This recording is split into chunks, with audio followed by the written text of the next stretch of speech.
नमस्कार. मी आबा माळकर. आपण पाहतात लक्षवेध. गाववाल्यानो, आमच्या कोकणात एक म्हण, नटकीच्या लग्नात हजार विघ्न. म्हणजे कोणतेही कार्य हाती घेतलं तर त्याच्यात अनेक विघ्न येत असतात. आणि ही विघ्न विशेषतः जे प्रचंड उत्साही असतात त्यांच्याकडून येत असतात, आणि जे निष्क्रिय असतात तेही त्या विघ्नात हातभार लावत असतात. राज्यात महाविकास आघाडीची परिस्थिती ही तशीच झालेली आहे. आणि ही महाविकास आघाडी किमान लोकसभा निवडणुकीपुरती तरी टिकते की काय, अशी परिस्थिती आहे. महाविकास आघाडीचं जागा वाटप अद्याप निश्चित झालेलं नाहीये. आणि ज्या काही बातम्या येत आहेत मित्रांनो, किंवा उमेदवार जाहीर केले जात आहेत, त्यानंतर खऱ्या अर्थाने कळ लागलेली आहे. काल उद्धव ठाकरे यांनी आपल्या काही जागा जाहीर केल्या, आणि त्यानंतर ठिणगी पडली महाविकास आघाडीमध्ये की उद्धव ठाकरे यांनी परस्पर अशा जागा का जाहीर केल्या.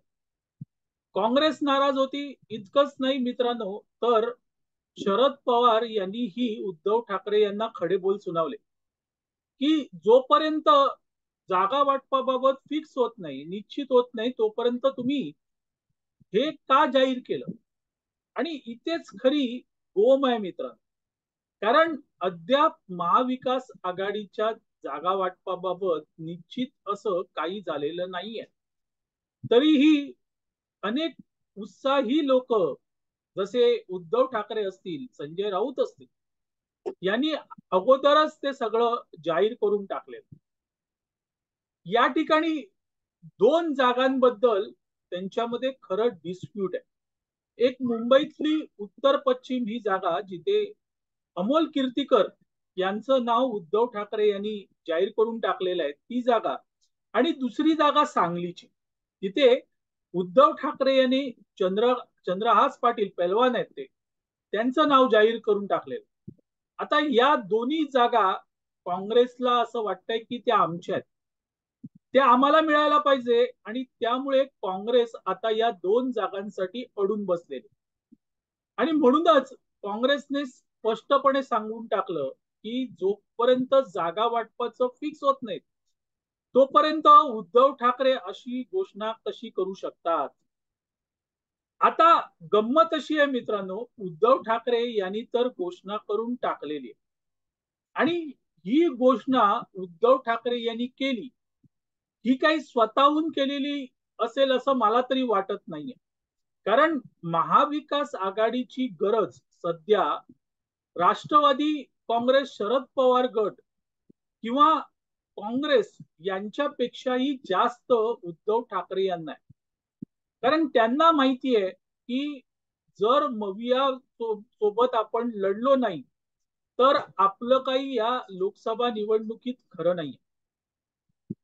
कारण उद्धव ठाकरे यांचा पक्ष फुटलेला आहे, त्यांचे आमदार खासदार बाहेर पडलेले आहेत, आणि हा एक मोठा धक्का त्यांना आहे. अशा वेळेस स्वतःच्या पक्षाला पुन्हा उभारणी द्यायची, तर मोठ्या प्रमाणात कोणाचा तरी पाठिंबा पाहिजे, किंवा किमान कोणतरी हात धरणार असायला हवं. आणि त्यामुळे उद्धव ठाकरे यांना महाविकास आघाडी ही अत्यंत गरजेची वाटते. अशा वेळेस उद्धव ठाकरे हे परस्पर ज्यावेळेस उमेदवार जाहीर करतात, आणि त्यांना माहिती आहे की आपण असं केलं तर काँग्रेस नाराज होणार, तरीही ते असं धाडस करतात, याचा अर्थ स्पष्ट आहे मित्रांनो, की कुठेतरी उद्धव ठाकरे यांना पाठिंबा आहे की त्यांनी हे करावं. कोणीतरी उद्धव ठाकरे यांचा हात निश्चितच धरलेला आहे, आणि तो हात धरून काँग्रेसला चेकमेट देण्याचा प्रयत्न या ठिकाणी मला तरी दिसतोय. सांगलीच्या जागेसाठी काँग्रेसने आपला उमेदवारही निश्चित केला होता. असं असताना चंद्रहास पाटील यांना उमेदवारी जाहीर करून उद्धव ठाकरे यांनी एक मोठा गेम केला, आणि त्याबद्दल सांगलीमध्ये प्रचंड नाराजी आहे. विश्वजित कदम, जे सांगलीचे मेंटॉर आहेत म्हणा काँग्रेसचे, ते थेट खरगे यांना भेटले आणि त्यांनी तिथे तक्रार केली. इतकंच नाही मित्रांनो, तर आम्ही मैत्रीपूर्व लढतीला तयार आहोत असंही त्यांनी सांगून टाकलं. आता हे सगळं जर लक्षात घेतलं तर एक गोष्ट स्पष्ट आहे की खरंच लोकसभेपर्यंत महाविकास आघाडी टिकेल का, अशी शंका घ्यायला कुठेतरी वाव आहे. आणि दुसऱ्या बाजूला मित्रांनो, की उद्धव ठाकरे यांनी उमेदवार तर जाहीर केलेले आहेत, काही उमेदवार जाहीर केलेले आहेत. असं असताना बाकीच्या उमेदवारांची त्यांची तयारी आहे का, हाही तितका महत्वाचा प्रश्न. एक गोष्ट या ठिकाणी स्पष्ट करावी लागेल की महाविकास आघाडीमध्ये आता सध्या तरी काही आलबेल नाहीये आणि त्याचं कारणही स्पष्ट आहे. जसा उद्धव ठाकरे यांचा पक्ष फुटलेला आहे तसा शरद पवार यांचाही पक्ष फुटलेला आहे. पण शरद पवार हे संयमाची भूमिका घेत आहेत. जे काही पदरात पडेल ते गोड मानून घ्यायचं आणि या निवडणुकीपुरतं तरी खाली मान घालून राहायचं, जेणेकरून पक्ष पुन्हा उभारला जाईल.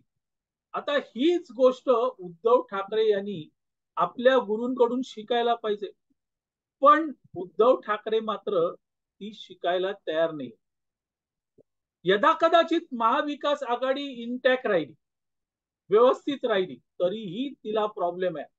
कारण उत्तर पश्चिम मध्ये तर संजय निरुपम यांनी सरळ सांगून टाकलं की खिचडी चोराचा आम्ही प्रचार करणार नाही. संजय निरुपम हे काँग्रेसचे माजी खासदार, ते तिकडनं लढण्यासाठी उत्सुक होते, पण त्यांना काही सीट मिळाली नाही आणि त्यामुळे त्यांनी अगोदरच बंडाचं निशाण फडकवलेलं आहे.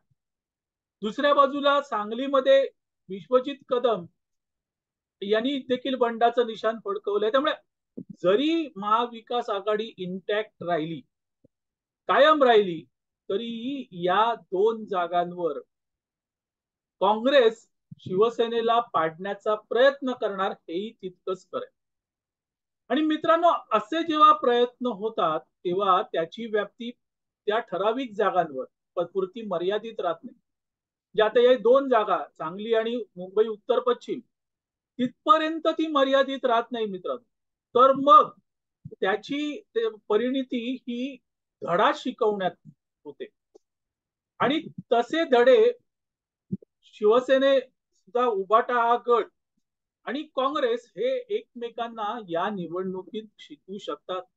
आणि लांब कशाला मित्रांनो, झालेला आहे 2019च्या निवडणुकीमध्ये असेच धडे काँग्रेस आणि राष्ट्रवादी काँग्रेस यांनी एकमेकांना शिकवले होते आणि हे दोन्ही पक्ष संपले होते. त्यांचे फार आमदार निवडून आले नाहीत. या निवडणुकीतही तसंच होण्याची दाट शक्यता आहे.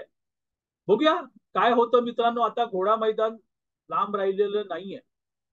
जरी महाविकास आघाडी इंटॅक्ट राहिली, त्याची शक्यता मला 40% वाटते, तरीही हे एकमेकांना पाडणार आणि फुटली तर मग सगळा आनंदी आनंदच आहे.